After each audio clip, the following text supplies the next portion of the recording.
Maligayang pagbabalik, kaibigan ko. Ako si Dr. Mateo Santos at kung sinusubaybayan ninyo ang channel na ito, alam ninyo na marami tayong napag-usapan kamakailan tungkol sa kung paano protektahan ang inyong paningin habang kayo ay nagkakaedad. At ngayon, hahakbang tayo ng mas malayo pa sa isang bagay na praktikal, simple, at kamangha-mangha ang bisa. Ngunit una, may personal akong itatanong sa inyo. Nagsisimula na ba kayong makapansin ng mga pagbabago sa inyong paningin? Baka hindi na ito kasing linaw ng dati. Tila mas mahirap nang basahin ang mga etiketa. Mas nakaka-stress na magmaneho sa gabi. Kahit ang pagkilala sa mga mukha sa kabilang panig ng silid ay tumatagal na ng ilang segundo. Nakakadismaya ito sa simula. Ngunit para sa maraming tao, ito ay nauuwi sa isang mas seryosong kalagayan. Alam nyo ba na dito sa Pilipinas, tinatayang 1 milyong tao ang may katamtaman hanggang malubhang kapansanan sa paningin. At para sa marami, ang mga problemang iyon ay maaaring humantong sa permanenteng pagkawala ng paningin o pagkabulag. Mahirap lunukin ng katotohanan iyan. Ngunit mas mahirap kapag ito ay nangyayari ng dahan-dahan, isang araw. Nahihirapan ka lang basahin ang menu. Sa susunod, hindi mo na napansin ang isang baitang sa hagdanan at hindi magtatagal. Isinusuko mo na ang mga maliliit na bagay na nagbibigay buhay sa iyong kalayaan pagmamaneho, pagbabasa, kahit na ang pagluluto ng iyong mga paboritong pagkain. Ang pagkawala ng iyong paningin ay hindi lamang nakakaapekto sa iyong paningin. Naaapektuhan nito ang iyong kumpiyansa, ang iyong kalayaan, at ang iyong connection sa mundo, sa paligid mo. Ngunit narito ang bahaging nagbibigay sa akin ng pag-asa. At sana ay magbigay rin ito ng pag-asa sa inyo. Sa maraming kaso, ang paghina ng paningin na ito ay maaring pabagalin at kung minsan ay mapabuti pa. At isa sa pinakamakapangyarihang sandata na meron kayo ay hindi isang tableta o operasyon. Ito ay ang pagkaing inilalagay ninyo sa inyong plato. Tama po yan. May mga partikular na sustansya na lubhang kailangan ng inyong mga mata habang kayo ay tumatanda. At ngayon, isa-isahin nating tatalakayin ang 7 simpleng pagkain na sinusuportahan ng agham at napatunayang sumusuporta sa inyong paningin habang kayo ay nagkakaedad. Ito ay mga pagkaing mahahanap ninyo sa anumang pamilihan. Hindi ninyo kailangang baguhin ang buong pamumuhay ninyo. Magsimula lamang sa maliit at maging tuloy-tuloy kung sa tingin ninyo ay makakatulong ito. Inaanyayahan ko kayong mag-subscribe sa channel na ito. Bumubuo tayo ng isang koleksyon ng simple at mapagkakatiwalaang payo para sa mga senior na nais manatiling matalas, malakas, at malaya hanggat maaari. Kaya, kumuha ng panulat o mas mabuti pa, umupo na lang at mag-relax. Isa-isahin natin ang 7 makapangyarihang pagkaing ito dahil hindi pa huli ang lahat para alagaan ang inyong mga mata. At maniwala kayo sa akin, gugustuhin ninyong marinig ito. 1. Pulang bell pepper atsal panangga laban sa katarata. Magsimula tayo sa isang bagay na malamang ay daan-daang beses nyo nang nilagpasan sa grocery store, maliwanag, malutong, at matamis. Oo, ang tinutukoy ko ay ang mga pulang bell pepper o atsal. Alam ko ang iniisip ninyo, talaga atsal. Ngunit huwag ninyong maliitin ang kanilang pang-araw-araw na anyo. Ang mga makukulay na gulay na ito ay isa sa mga pinakamakapangyarihang pagkain para sa pagprotekta ng inyong paningin habang kayo ay nagkakaedad. Narito kung bakit ang mga pulang bell pepper ay siksik sa vitamin C. Sa katunayan, Ang isang malaking pulang bell pepper lamang ay naglalaman ng higit sa 200% ng inyong pang-araw-araw na pangangailangan sa vitamin C, higit pa sa isang kahel. Mahalaga iyon dahil ang vitamin C ay isa sa pinakamahusay na panlaban ng inyong mga mata laban sa pinsalang dulot ng pagtanda. Habang tayo ay nagkakaedad, ang ating mga mata ay humaharap sa tinatawag na oxidative stress. Ito ay isang magarbong termino para sa nangyayari kapag ang mga mapaminsalang molekula na tinatawag na free radicals ay nagsisimulang sirain ang malusog na mga selula sa mata. Sa paglipas ng panahon, maaari itong humantong sa katarata, malabong paningin, at maging sa macular degeneration. Ngunit tinutulungan ng vitamin C na pigilan ang pinsalang iyon. Ito ay nagsisilbing panangga, pinoprotektahan ang mga maseselang ugat ng dugo sa inyong mga mata at neutralisahin ang mga mapaminsalang molekula bago pa sila makagawa ng malubhang pinsala. Ayon sa pananaliksik mula sa American Optometric Association, ang mga taong nakakakuha ng sapat na vitamin C araw-araw ay maaaring mabawasan ang kanilang panganib na magkaroon ng katarata ng hanggang 33%. Malaking bagay iyon. At hindi lang ito tungkol sa pag-iwas. Tinutulungan din ng vitamin C na mapanatili ang matalas at malinaw na paningin sa pamamagitan ng pagsuporta sa produksyon ng collagen. Yun ang protina na nagbibigay istruktura sa inyong mga mata at pinapanatili itong malakas.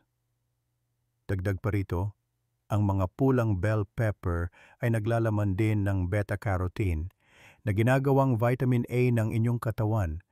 Ang vitamin A ay mahalaga para sa pagpapanatili ng kalusugan ng inyong kornea at pag-iwas sa pagkabulag sa gabi. Narito kung paano ito i-enjoy ng hindi komplikado.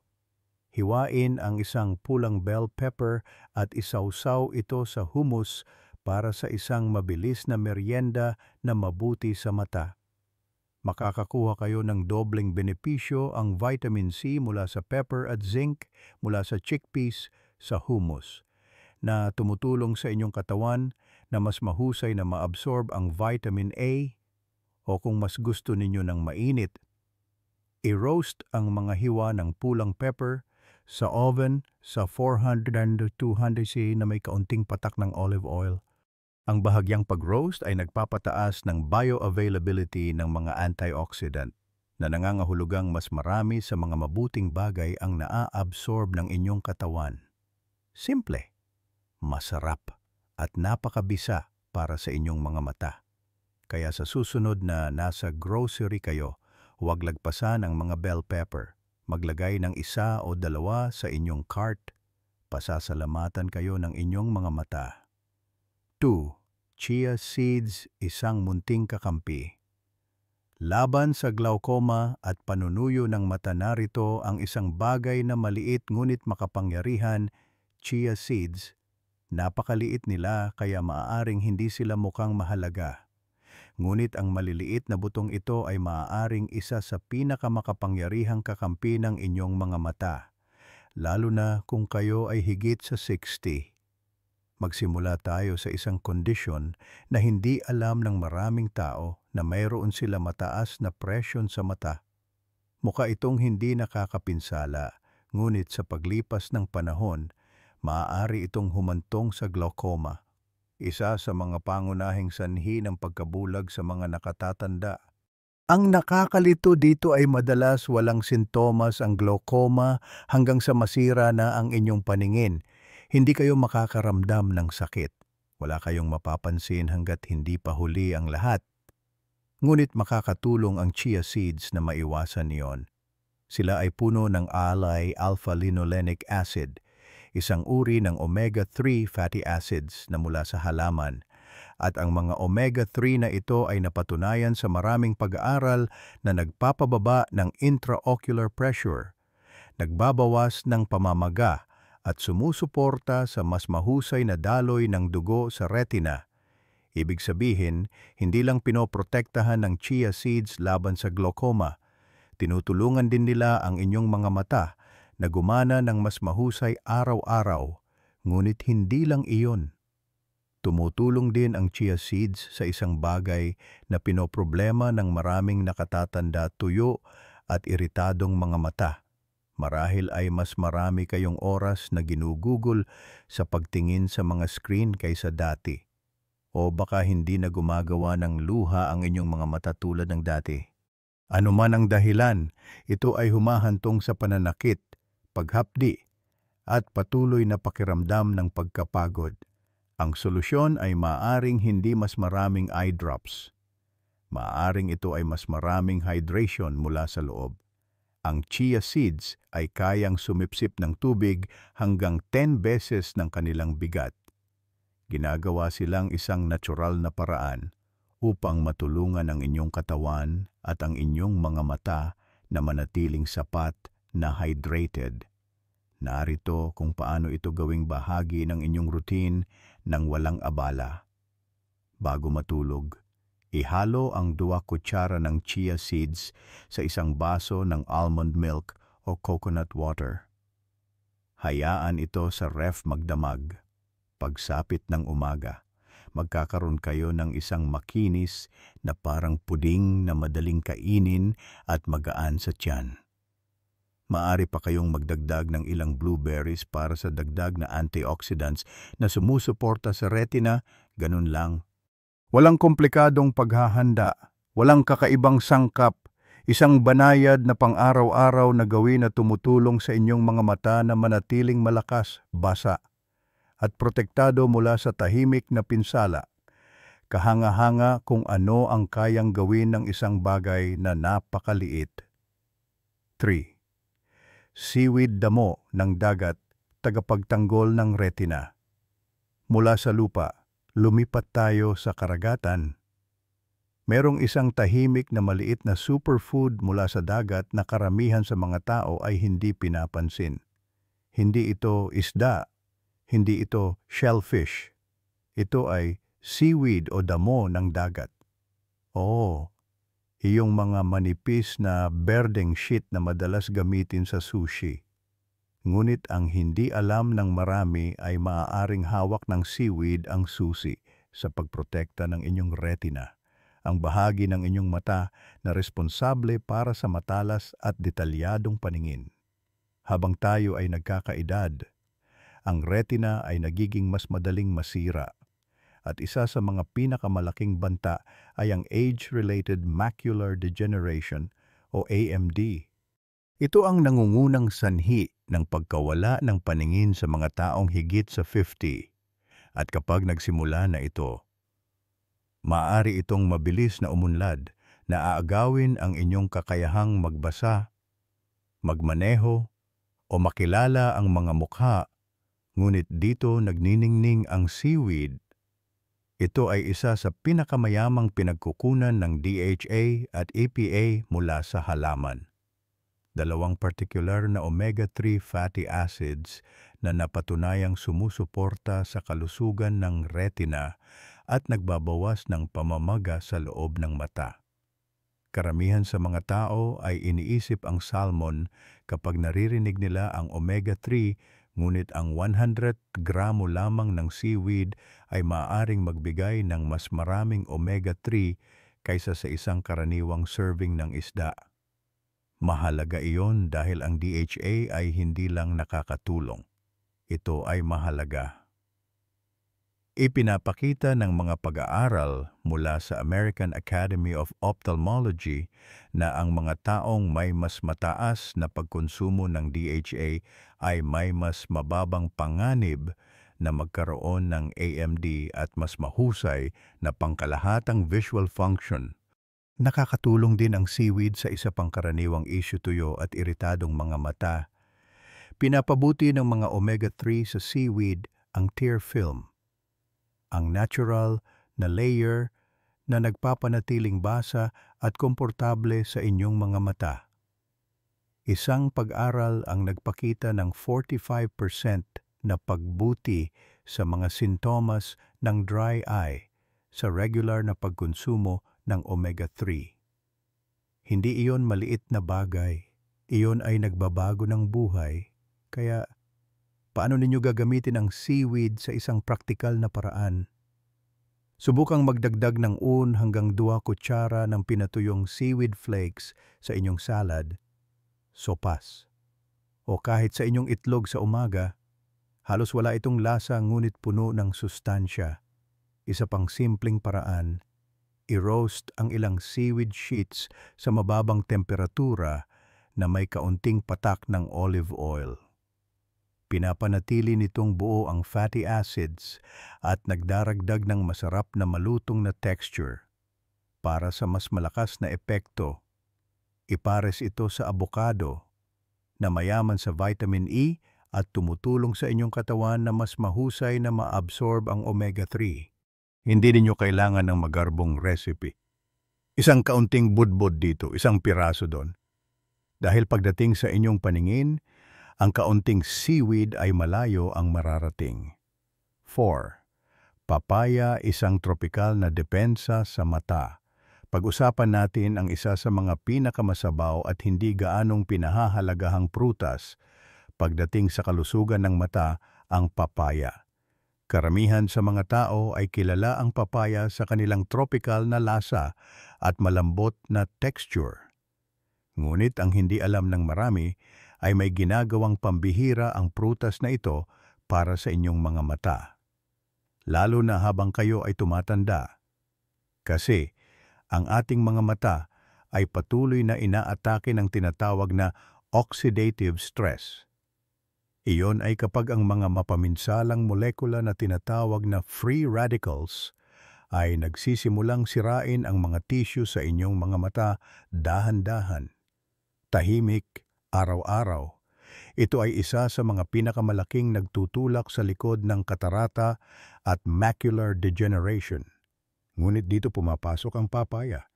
Siksik na siksik ito sa vitamin C, isa sa pinakamakapangyarihang antioxidants na iniaalok ng kalikasan.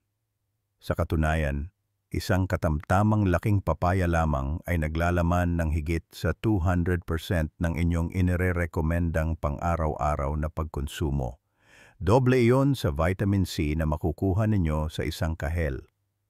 Ang vitamin C ay gumaganap ng isang critical na papel sa pagprotekta sa mga maseselang ugat ng dugo sa inyong mga mata. Yung mga ugat na ito ay nagiging mas marupok sa pagtanda.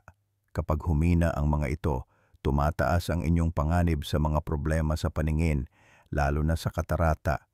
Ayon sa American Journal of Clinical Nutrition, ang mga taong may mas mataas na antas ng vitamin C sa kanilang dieta ay may 30% na mas mababang panganib na magkaroon ng katarata. Malaking numero iyon at isang magandang dahilan upang gawing bahagi ng inyong regular na pagkain ang papaya. Pero hindi lang iyon. Ang vitamin C sa papaya ay tumutulong din na protektahan ang inyong mga mata mula sa pinsala ng UV light. Kahit na hindi kayo nagbibilad sa araw, ang inyong mga mata ay nalalantad sa UV rays, halos araw-araw naglalakad man kayo sa labas. Nakaupo sa tabi ng bintana o kahit na nagmamaneho. Sa paglipas ng panahon, sinisira nito ang retina at pinapataas ang inyong panganib sa permanenteng pinsala. Gumagana ang papaya na parang natural na panangga. Pinapabagal nito ang pinsalang ito at pinapanatiling mas malakas at mas matagal ang mga sensitibong tissue sa inyong mga mata. Narito ang isang madaling paraan upang i-enjoy ito. I-blend ang kalahati ng hinog na papaya na may isang dakok ng sariwang spinach at isang patak ng katas ng calamansi. Makakakuha kayo hindi lang ng vitamin C, kundi pati na rin ng lutein at zeaxanthin mula sa spinach, dalawang iba pang sustansya na kilala sa pagprotekta laban sa blue light at pagsuporta sa retina. Ito ay isang makinis at nakakapreskong inumin na sumusuporta sa inyong mga mata sa maraming antas at 5 minuto lang itong gawin. Kaya kung napansin ninyong nagiging maulap ang inyong paningin, kung mas madalas kayong sumimangot o kung ang matingkad na ilaw ay tila mas matindi kaysa dati. Ang malambot at makulay na prutas na ito ay maaaring ang suportang hinahanap ng inyong mga mata. 5. Chickpeas garbanzos, pampalakas ng paningin sa gabi. Napansin nyo na ba na ang inyong paningin ay kapansin-pansing lumalabo kapag lumubog na ang araw? Baka ang pagmamaneho sa takip silim ay mas delikado na kaysa dati. O iniiwasan ninyo ang mga madidilim na restauran dahil halos imposible nang basahin ang menu. Hindi lang ito bahagi ng pagtanda. Maaring senyales ito na mababa ang inyong katawan sa zinc. Isang mineral na may mahalagang papel sa kung paano nag-a-adjust ang inyong mga mata sa dilim. Ganito ito gumagana. Ang zinc ang tumutulong sa inyong atay na ihatid ang vitamin A sa inyong retina. Ang vitamin A na iyon ay ginagamit upang lumikha ng melanin, isang pigment na nagpoprotekta sa inyong mga mata at tumutulong sa mga itong gumana sa mahinang ilaw. Kung walang sapat na zinc, nasisira ang prosesong ito. Hindi makapag-adjust ng maayos ang inyong mga mata sa mga pagbabago sa liwanag. At ang resulta malabong paningin, pagiging sensitibo sa liwanag, at hirap makakita sa gabi. Ngayon, dito nagiging interesante ang chickpeas o garbanzos. Iyong malambot at manamis-namis na butil na marahil ay nakita nyo na sa hummus ay isa sa mga pinakamahusay na natural na pinagkukunan ng zinc, lalo na para sa mga nakatatanda. Isang tasa lamang ng lutong chickpeas ay nagbibigay ng halos 25% ng inyong pang-araw-araw na pangangailangan sa zinc. At ayon sa isang pag-aaral mula sa National Eye Institute, ang pagtaas ng pagkonsumo ng zinc ng 2 mg lamang bawat araw ay nagdulot ng 50% na pagbuti sa dark adaptation para sa mga tumatandang adulto. Iyon ay isang malaking pagbabago para sa isang maliit na pagbabago sa dieta. At narito pa ang isang bagay na dapat isaalang-alang. Maraming nakatatanda ang may kakulangan sa zinc at hindi man lang nila ito alam. Inilalagay sila nito sa mas malaking panganib, hindi lamang para sa mahinang paningin sa gabi, kundi pati na rin sa mas mabilis na pagkasira ng retina. Ang magandang balita, madaling ihanda ang chickpeas, abot kaya at napakadaling gamitin sa iba't ibang luto. Narito ang isang simple at masarap na ideya. Paghaluin ang isang tasa ng lutong chickpeas na may kaunting patak ng olive oil, isang kurot ng turmeric luyang dilaw at itim na paminta, at i-roast ang mga ito sa oven hanggang maging ginintuan at malutong. Makakakuha kayo ng isang malutong na merienda na mayaman sa zinc. At ang turmeric ay nagdaragdag ng curcumin, isang natural na compound na kasamang gumagana ng zinc upang labanan ang pamamaga. Gusto mo pang umangat ng isang hakbang pigaan ng kaunting katas ng lemon sa ibabaw bago ihain? Ang vitamin C mula sa lemon ay tumutulong sa inyong katawan na mas mahusay na maabsorb ang zinc. Maliit na putahe ito. Ngunit para sa inyong paningin sa gabi, malaki ang magagawa nitong pagkakaiba. 6. Sardinas pampabawas ng pamamaga para sa mga mata. Kung ang inyong paningin ay nagsimulang maging malabo o ang inyong mga mata ay mas madaling mapagod sa araw, maaaring kulang kayo ng isang makapangyarihang sangkap sa inyong mga pagkain. Ang mga sardinas, ang maliliit at pilak na isdang ito ay madalas na hindi pinapansin pabor sa salmon o tuna. Ngunit pagdating sa pagprotekta ng inyong paningin, lalo na habang kayo ay tumatanda, ang sardinas ay maaaring isa sa mga pinaka-underrated na pagkain. Mayaman sila sa omega-3 fatty acids, lalo na sa DHA at EPA, na tumutulong na bawasan ang pamamaga sa loob ng mata at itaguyod ang malusog na daloy ng dugo sa retina. Critical iyon dahil ang pamamaga ay isa sa mga pinakamalaking nakatagong sanhi ng pagkawala ng paningin sa mga nakatatanda. Kapag ang inyong mga mata ay namamaga, kahit bahagya lang, maaari itong humantong sa pagkasira ng function ng retina. Sa paglipas ng panahon, pinapataas nito ang inyong panganib para sa age-related macular degeneration (AMD). Isang kondisyon na dahan-dahang sumisira sa bahagi ng inyong mata na responsable para sa malinaw na gitnang paningin. Ayon sa British Journal of Ophthalmology, ang mga taong may mas mataas na pagkonsumo ng omega-3 ay may 39% na mas mababang panganib na magkaroon ng AMD. At hindi lang mayaman sa omega-3 ang sardinas. Nagbibigay din sila ng napakalaking dosis ng vitamin D, isang sustansya na kulang sa maraming nakatatanda. Isang maliit na lata ng sardinas ay nagbibigay sa inyo ng halos doble ng inyong pang-araw-araw na pangangailangan sa vitamin D. Mahalaga iyon dahil tinutulungan ng vitamin D na i-regulate ang immune function at bawasan ang uri ng pamamaga na nakakaapekto sa inyong mga buto at mata. Kung nakakaranas kayo ng higit na pagiging sensitibo sa liwanag, hirap mag-focus sa text, o pagkapagod ng mata habang gumagamit ng screen, maaring ito ay maagang senyales ng talamak na pamamaga ng mata. At ang sardinas ay maaaring isang simpleng paraan upang labanan ito. Narito kung paano ito i-enjoy. Subukang painitin ang isang lata ng sardinas at ihain ito sa isang piraso ng whole grain toast. Patakan ng kaunting olive oil, budburan ng sariwang perihil parsley, at pigaan ng katas ng lemon sa ibabaw. Bakit lemon?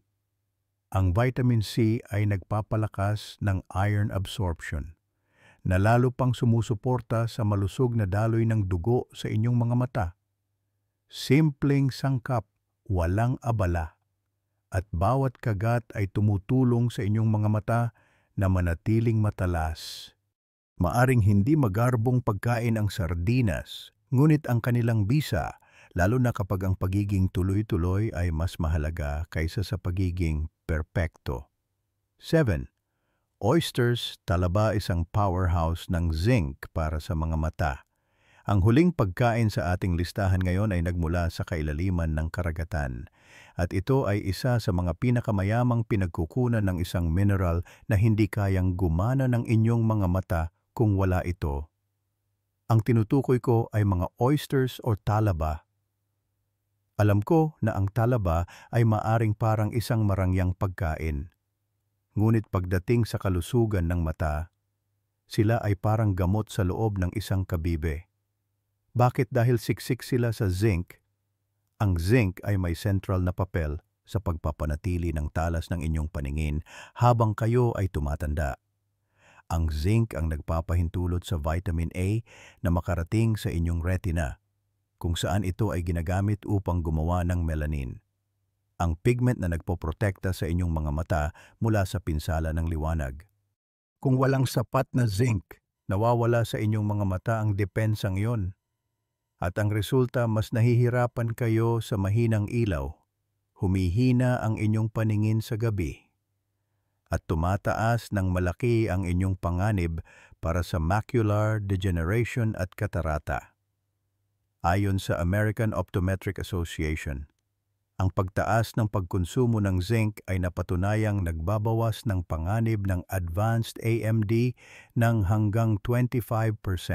At pakinggan nyo ito, 6 na katamtamang laking talaba lamang ay nagbibigay sa inyo ng higit sa 500% ng inyong inirerekomendang pang-araw-araw na pagkonsumo ng zinc. Iyon ay higit pa sa anumang pagkain. Kung napapansin ninyong nahihirapan kayong makakita sa madilim na ilaw o ang inyong mga mata ay mas sensitibo sa liwanag kaysa dati, maaaring mababa na kayo sa zinc nang hindi ninyo namamalayan. At kung kayo ay nagkaroon ng operasyon sa mata, laser treatment o matagal na iritasyon, tumutulong din ang zinc sa pag-aayos at paggaling ng tissue. Kung bago kayo sa pagkain ng talaba, hindi ninyo kailangang magsimula sa hilaw. Subukan silang bahagyang steam o iihaw. Pinapanatili nitong buo ang nilalaman ng zinc habang ginagawang mas banayad ang texture. Lagyan ng kaunting suka at tinadtad na shallots sa ibabaw para mapahusay ang lasa. Para sa dagdag na antioxidant boost, ihain ito na may steamed spinach sa gilid mayaman sa lutein at zeaxanthin. Dalawang compound na nagpoprotekta sa inyong retina mula sa pinsala ng blue light. Kaya oo, ang talaba ay maaaring mukhang isang magarbong pagkain. Ngunit para sa inyong mga mata, sila ay isa sa mga pinaka-epektibong natural na sandata na maaari ninyong idagdag sa inyong plato. At sila ay isang magandang paraan upang tapusin ang ating listahan ng may lakas, kalinawan, at isang paalala na kung minsan, ang pinakamakapangyarihang sustansya ay nagmumula sa pinakasimpleng pinagmulan. Kung nakarating kayo sa dulo ng video na ito, nais kong sabihin ang isang bagay na simple ngunit mahalaga. Salamat sa pag-aalaga sa inyong kalusugan. Salamat sa paglalaan ng oras para sa inyong sarili. Dahil ang pagprotekta sa inyong paningin ay hindi lamang tungkol sa malinaw na pagkakita. Ito ay tungkol sa pamumuhay ng lubos. Ito ay tungkol sa kakayahang magbasa ng mga kwento sa inyong mga apo. Tamasahin ang ganda ng paglubog ng araw. Magmaneho ng may kumpiyansa at patuloy na gawin ang mga bagay na nagbibigay kahulugan sa buhay. At ang magandang balita ay hindi ninyo kailangan ng himala. Kailangan nyo lang ng pagiging tuloy-tuloy. Maliit na pang-araw-araw na pagpili na nagpapalusog sa inyong mga mata mula sa loob. Ilang hiwa ng pulang bell pepper, isang kutsara ng chia pudding, isang salad na may seaweed. Ang mga bagay na ito ay maaring mukhang simple. Ngunit ito ay nag-iipon at sa paglipas ng panahon, maaari silang gumawa ng tunay na pagkakaiba. Kaya kung nag-aalala kayo sa inyong paningin o kung nagsimula na kayong makapansin ng mga pagbabago, pakiusap, huwag maghintay. Ang pinakamagandang oras para alagaan ang inyong mga mata ay 10 taon na ang nakalipas. Ang pangalawang pinakamagandang oras ay ngayon. Kung nakatulong sa inyo ang video na ito sa anumang paraan, ikagagalak ko kung bibigyan ninyo ito ng like. Ibahagi sa isang kaibigan ba o mag-iwan ng komento sa ibaba. Ipaalam sa amin kung alin sa mga pagkaing ito ang una ninyong susubukan. Gusto naming marinig mula sa inyo. At kung nais ninyo ng higit pang mga tip sa pananatiling matalas, malakas, at malaya habang kayo ay tumatanda, huwag mag-atubiling mag-subscribe. Libre ito at tinutulungan kaming patuloy na maghatid sa inyo ng impormasyong tunay na mahalaga. Hanggang sa muli, alagaan ang inyong katawan, alagaan ang inyong mga mata, at alagaan ang inyong sarili. Ako si Dr. Mateo Santos. At tandaan, hindi kayo nag-iisa sa paglalakbay na ito.